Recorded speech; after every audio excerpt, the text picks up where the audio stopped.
네, 안녕하세요.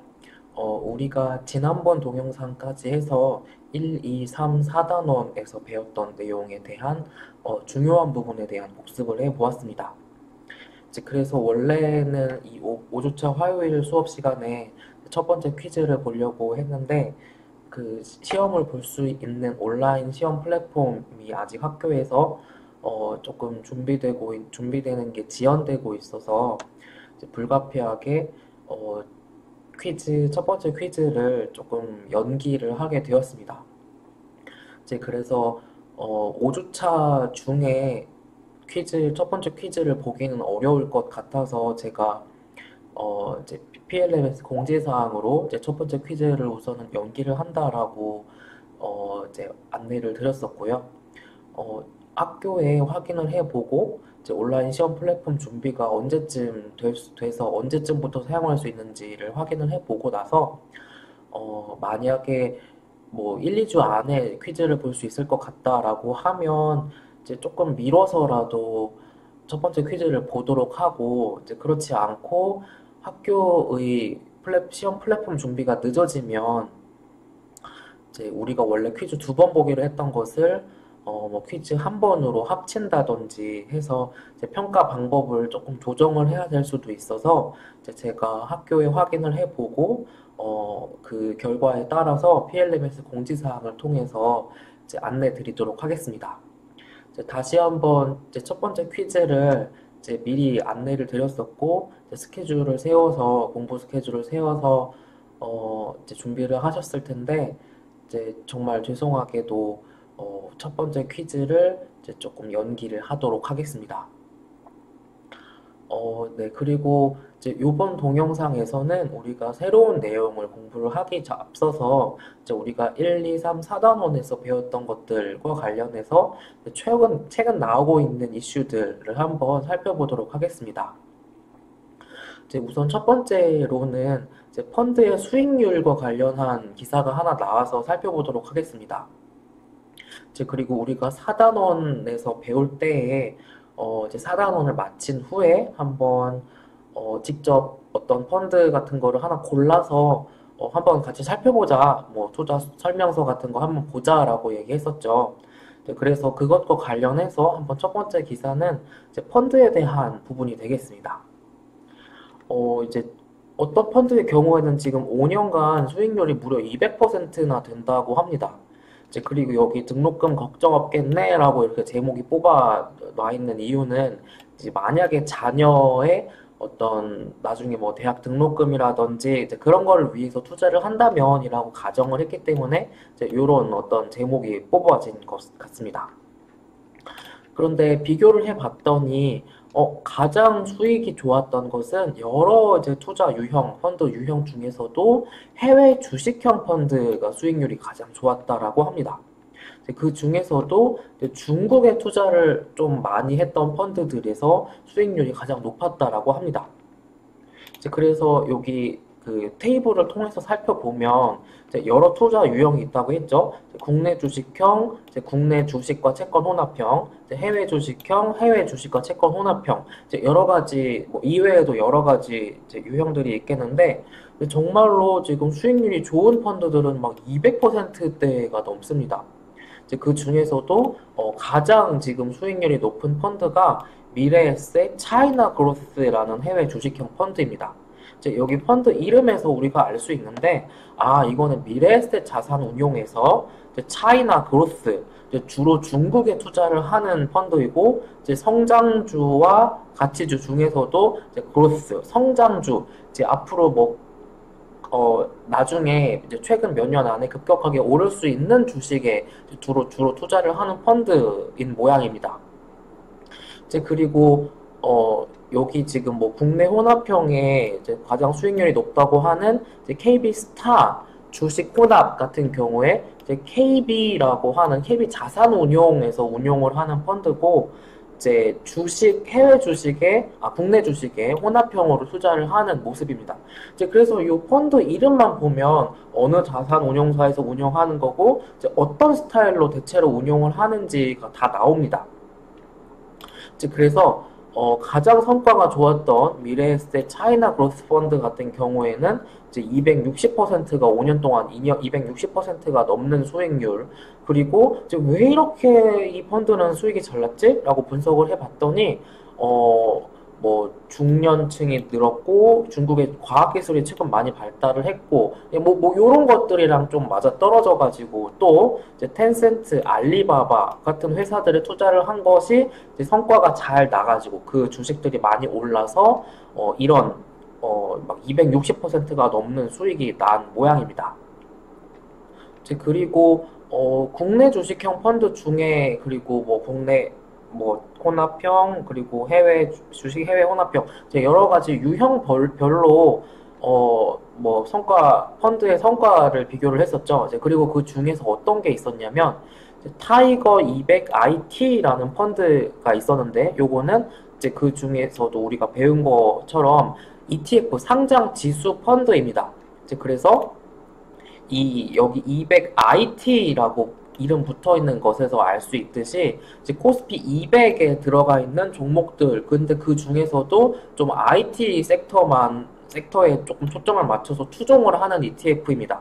이제 그래서 펀드는 펀드인데 그게 투자자들에게 주식처럼 사고 팔고 그래서 투자를 쉽게 할 수 있도록 하기 위해서 이제 주식시장에 상장을 시켜놓은 펀드라는 거죠. 이제 대신에 단일 종목의 비중이 20%를 초과하지 않도록 뭐 대표적인 게 삼성전자 같은 게 되겠죠. 이제 우리나라 코스피에서 삼성전자가 차지하는 게 굉장히 비중이 높은데 이제 아무리 높아도 20%보다 초과하지는 않도록 이제 추종을 이제 담아서 한다라는 것입니다.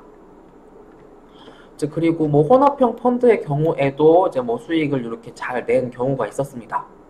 이제 그러면 한번 이제 요렇게 우리가 이 기사를 통해서 지금 우리나라에서는 요런 펀드들이 최근에 요런 수익률을 내고 있구나. 이제 그리고 그 중에서도 가장 수익이 잘 난 펀드는 뭐 미래에셋 차이나 그로스 펀드라는 것이었구나라는 거를 살펴봤는데 이제 한번 그렇다면 이 미래에셋 차이나 그로스 펀드는 도대체 어떻게 운영이 되고 있길래 이렇게 수익이 잘 나고 있지? 라고 하는 거를 한번 조금 더 자세히 보도록 하겠습니다. 네, 그래서 제가 지금 화면을 잠깐 바꿔가지고 한번 여기를 같이 보도록 하겠습니다. 어, 이제 네이버 들어와서 그냥 이렇게 네이버 증권이라고 검색을 하면 이제 그렇게 이제 예전에는 이게 네이버 증권이라고 되어 있었는데 이름이 바뀌어서 이제 네이버 금융이라고 되어 있는 것을 나오는 것을 알 수가 있습니다. 이제 그래서 이 네이버 금융이라는 거를 클릭을 해보면 이제 이렇게 요게 네이버 금융 홈페이지가 되겠고, 이제 여기 국내 증시, 해외 증시, 이제 그리고 뭐 펀드, 뭐 요렇게 메뉴가 구성되어 있는 것을 볼 수가 있습니다. 이제 그래서 우리가 배웠던 펀드와 관련한 부분으로 한번 들어가 보면, 여기 지금 어떤 국내 펀드인지 해외 펀드인지 아니면 뭐 그 삼성그룹에 주로 투자를 하는 펀드인지 투자 유형에 따라서 이제 요렇게 좀 상위로 수익률이 높게 나오고 있는 펀드들에 대한 목록이 나와 있습니다. 이제 그리고 당연히 여기 더보기를 누르면 이제 그 밑에 있는 펀드들도 수익률이 어떻게 나고 있는지 알 수가 있겠죠. 이제 그래서 여기에서 우리가 앞에서 봤던 이제 요렇게 펀드 이름을 검색을 하면 여기 자동 완성이 뜨는데요. 이제 근데 그 중에 증권 자투자 신탁 뭐 요런 말이 붙어 있습니다. 근데 이제 요 투자 신탁이라는 증권 자투자 신탁이라는 거를 그냥 이제 우리나라 말로 영어로 펀드라고 생각을 하시면 되겠고 지금 여기 그런데 이게 종류 A, 종류 F, 뭐 종류 C 이제 같은 미래에셋 차이나 그로스 펀드인데 이제 종류 A, F, C, A의 E, 뭐 C의 P 뭐 여러 가지 유형이 나오고 있는 것을 알 수 있습니다. 이제 그래서 요게 우리가 배웠던 수수료 유형에 따라서 이렇게 이거를 클래스 A, 클래스 F, 클래스 C 이렇게 나온 것을 이제 우리나라 말로는 이걸 종류 A, 종류 F 뭐 이렇게 표현을 하고 있습니다.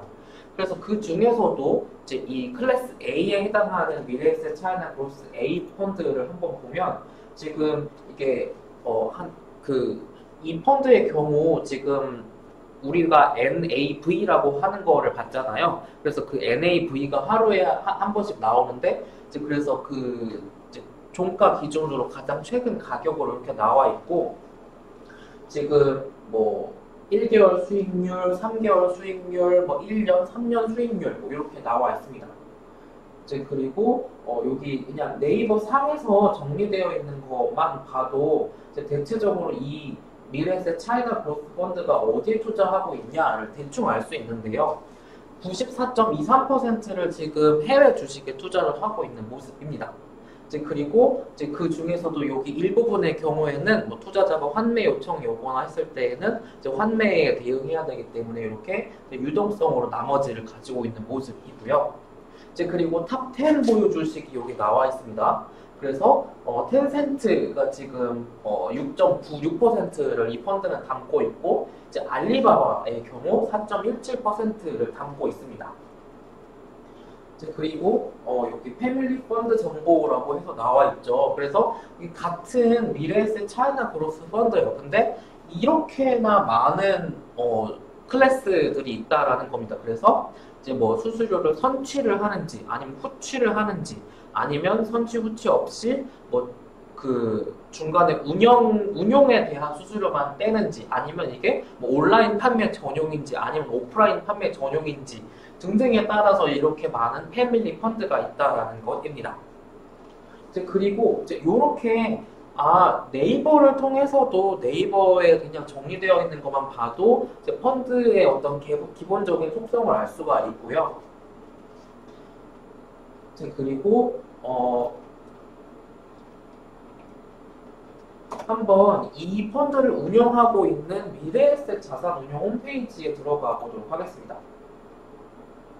이제 여기 미래에셋 자산운용 홈페이지에 들어와 있고요.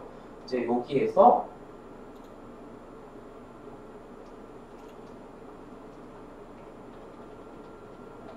이제 요렇게 한번 우리가 방금 살펴보았던 펀드를 검색을 해 보았습니다. 그래서 여기 지금 요렇게 들어가 보면 이제 요렇게 다시 조금 더 이 미래에셋 자산운용에서 이야기를 해주는 여러 가지 요소들을 살펴볼 수가 있겠고, 이제 요 미래에셋 자산운용 홈페이지를 왜 들어왔냐라고 하면 여기에서 상품 정보를 들어올 수 있습니다. 지금 여기 상품 정보를 쭉 내려가다 보면 이 클래스 펀드의 경우에는 뭐 수수료가 얼마가 이렇게 된다라는 것이 나와 있는데, 조금 더 내려가 보면 이렇게 투자 설명서라는 것이 이렇게 공시가 되어 있습니다. 제가 지금 인터넷에 뭐 여기 미래에셋 자산운용 홈페이지에 회원가입을 한 것도 아니고 이제 그냥 들어와서 펀드 이름 검색해서 보면 이렇게 투자 설명서를 다 검색을 해서 볼 수가 있거든요. 이제 그래서 이렇게 지금 투자 설명서를 볼 수가 있습니다. 이제 그래서 이 펀드는 이 미래에셋 자산운용 펀드 차이나 그로스 펀드는 미래에셋 자산운용에서 운용을 하는 거고, 지금 우리가 보고 있는 투자 설명서는 이제 2021년 1월 21일자 기준으로 작성이 되었다라고 합니다. 이제 그리고 이제 이 펀드의 경우에는 이제 위험을 1등급부터 6등급까지 봤을 때 다소 하이 리스크 하이 리턴이라고 할 수 있는 이제 요렇게 2등급, 그러니까 이게 1등급으로 갈수록 위험한 펀드인데 이제 요렇게 2등급에 해당하는 다소 위험한 펀드라고 나와 있습니다. 이제 그래서 여기 뭐 어떠한 위험을 받을 수 있는지 이렇게 나와 있고요.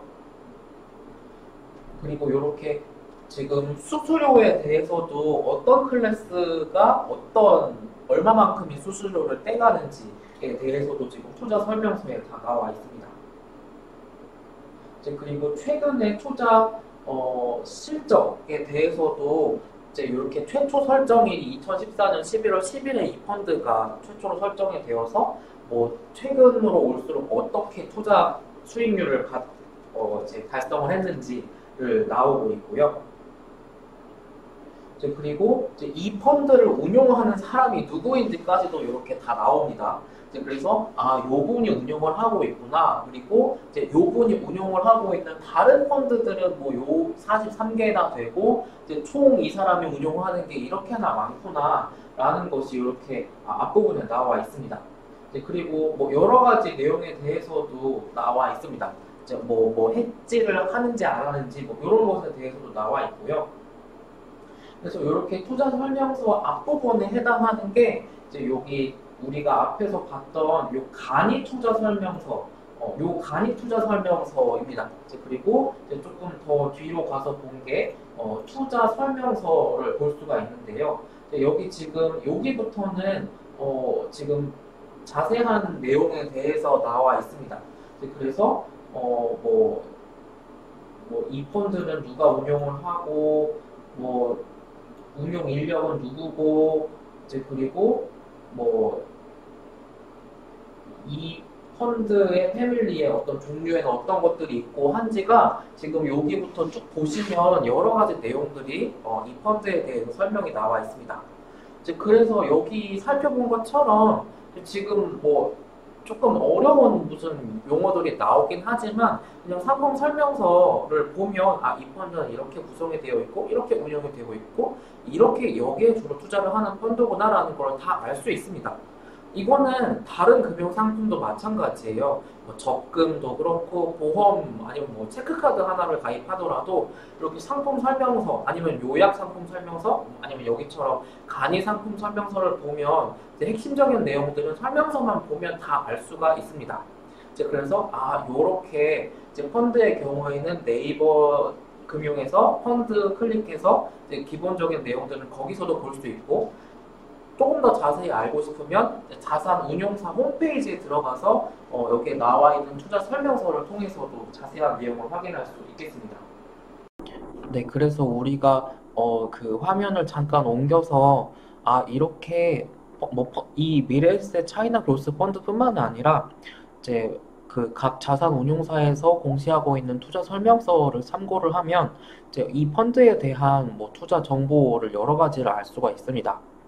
펀드뿐만이 아니라 뭐 이게 보험이 됐든 뭐 여러 금융 상품을 항상 투자를 하기 전에는 이제 이런 투자 설명서를 항상 참고를 하면 어떤 상품인지를 대략적으로 알 수가 있기 때문에 우리가 금융경제학을 배우고 있잖아요. 배우고 있는 사람이니까 이제 앞으로는 어떤 금융 상품을 투자를 하게 될 때 항상 이 투자 설명서를 좀 보고 나서 투자를 하는 것이 이제 옳겠죠. 네, 그렇게 네, 되겠습니다.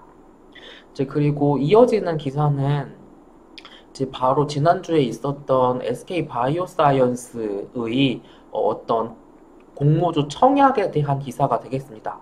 이제 이 SK 바이오사이언스라는 회사 이름을 이렇게 줄여서 SK 바사라고 이렇게 나왔고, 이제 이렇게 우리가 아파트 청약이라는 말을 많이 들어봤죠. 이제 그래서 아파트를 살려는 사람은 엄청 많고 이제 아파트가 공급되는 물량은 한정되어 있는 상황에서 그렇게 청약을 해가지고 이제 추첨을 통해서 아파트를 살 수 있는 사람을 이제 선택을 이제 추첨을 하는 것을 이제 아파트 청약이라고 이야기를 합니다.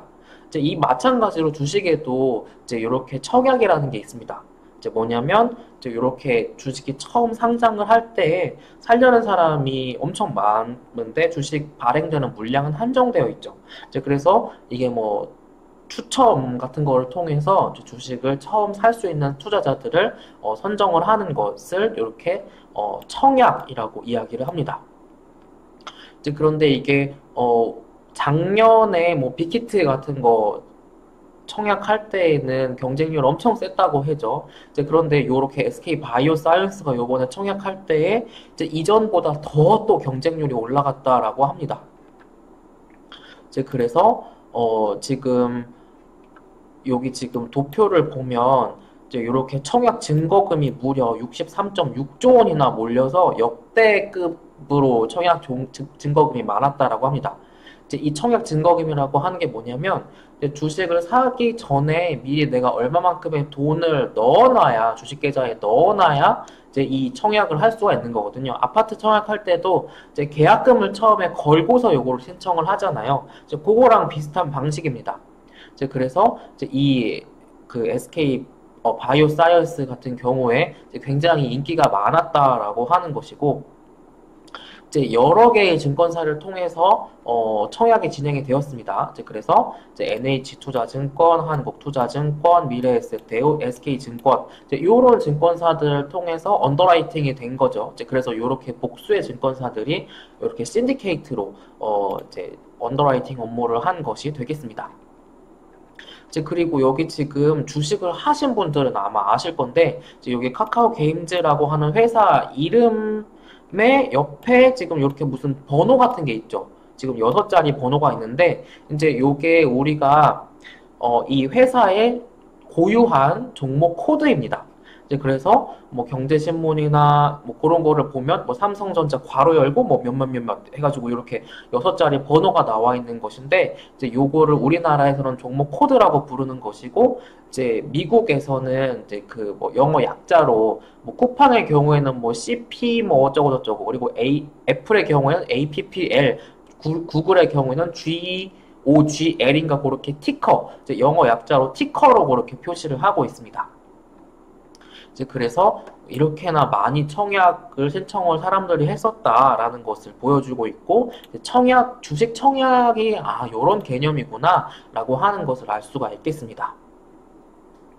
이제 그래서 만약에 1억 원을 증거금으로 넣은 투자자는 이게 한 주당 공모가가 6만 얼마인가 그랬거든요. 그런데 이제 겨우 5주에서 6주 정도밖에 못 받았다. 심지어는 한 주도 못 받는 청약 신청자들도 32만 건이나 될 거다라고 합니다.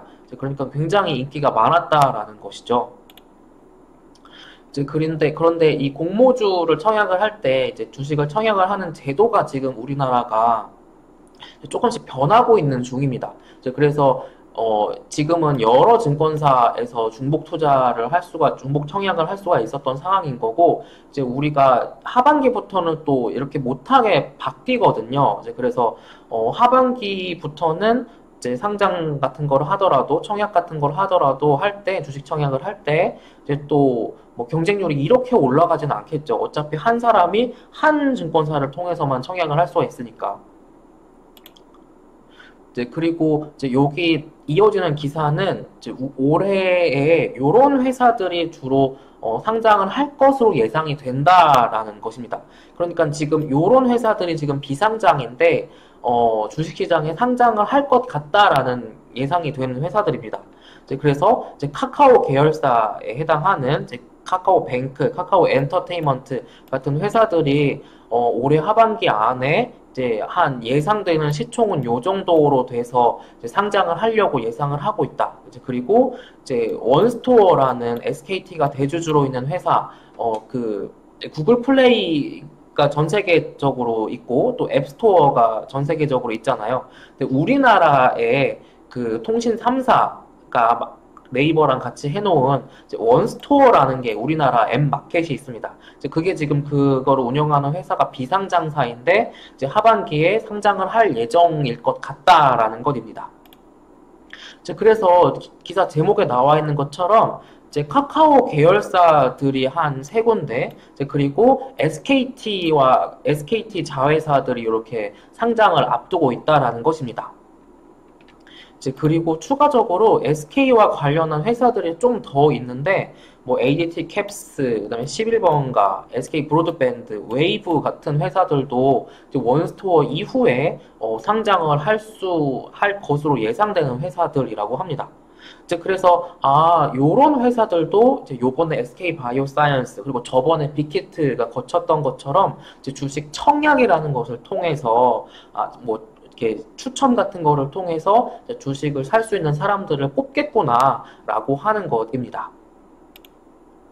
이제 그리고 마지막으로 나와 있는 기사는 쿠팡과 관련한 기사입니다. 이제 그래서 쿠팡이 드디어 미국 주식시장에 상장을 했죠. 그런데 이게 미국 주식시장이지 우리나라 주식시장이 아니란 말입니다. 이제 그러면 이제 우리나라 국민이 쿠팡 주식에 투자를 하려면 어떻게 할 수가 있냐? 그러면 우선 첫 번째 방법은 우리나라의 증권사, 뭐 NH증권이 됐던, 뭐 미래에셋증권이 됐던 증권사에서 이제 해외 주식을 투자할 수 있도록 그 연계 서비스를 해주는 방법을 이용해서 우리나라 국민이지만 미국 주식시장에 상장되어 있는 쿠팡 주식에 직접 투자를 할 수 있는 방법이 첫 번째가 있겠습니다. 그리고 두 번째는 우리가 배웠던 것처럼 펀드나 혹은 ETF에 투자를 하는 거죠. 이제 쿠팡 종목을 담고 있는 펀드 혹은 쿠팡 종목을 담고 있는 ETF에 투자를 하면서 이렇게 간접적으로 쿠팡 종목에 투자를 할 수 있을 것입니다. 그래서 뭐 우리나라 펀드 중에 뭐 해외 주식에 투자하는 펀드라던가 아니면 뭐 해외 종목에 투자하는 ETF, 이제 그렇게 간접적으로 투자를 할 수 있는 두 번째 방법이 있겠습니다. 이제 그런데 이제 그렇게 두 가지 방법이 있을 수 있다라는 거를 알 수가 있겠고, 이제 여기 락업이라는 게 나오는데 여기 락업과 관련한 기사 내용은 이제 그 기사가 되겠습니다. 이제 뭐냐면 쿠팡 직원들한테도 쿠팡 주식을 줬죠. 이제 그리고 기관 투자자들 뭐 국민연금, 사학연금, 뭐 삼성생명, 삼성화재, 뭐 이런 연기금, 기관 투자자들도 이 쿠팡 주식에 투자를 이제 청약을 해가지고 받았을 것입니다. 이제 그러면 이렇게 쿠팡 직원들이거나 아니면 뭐 이렇게 기관 투자자들 같은 경우에는 이제 상장 주식이 처음 상장하고 뭐 한 달 아니면 뭐 6개월 뭐 이렇게 일정 기간 못 팔게 주식을 못 팔게 하는 기간이라는 게 있습니다. 그래서 그러한 거를 락업, 그래서 잠겨있는 기간이다라고 해서 락업 피리어드라고 이야기를 합니다. 그래서 이 락업 피리어드가 풀리게 되면 이제 시장에 이렇게 쿠팡 직원들이나 아니면 기관 투자자들이 갖고 있던 주식이 시장에 나오게 되는 거죠. 이제 그 사람들이 주식을 팔게 되면 이게 그 주식 시장에 다 나오게 되니까 이제 그렇게 그런 락업 피리오드가 풀리는 시기에는 주가가 좀 떨어지는 경향이 있다라는 게 좀 일반적인 현상입니다. 이제 그래서 요렇게 쿠팡 주식에 투자를 했던 어떤 투자자가 이제 락업 피리오드가 풀리면서 시장에 주식이 많이 나오게 되고 이제 그렇게 되면서 뭐 손실을 볼 수 있을 가능성이 있다라는 것과 관련한 기사가 되겠습니다. 네, 그래서 우리가 이번 동영상에서는 최근에 발생하고 있는 어떤 경제적인 이슈들 중에 우리가 배웠던 것과 관련한 부분들, 이제 그리고 펀드와 관련한 부분에 대해서 한번 살펴보았습니다. 네, 그러면 우리가 이번 동영상에서는 여기까지 공부하도록 하겠습니다.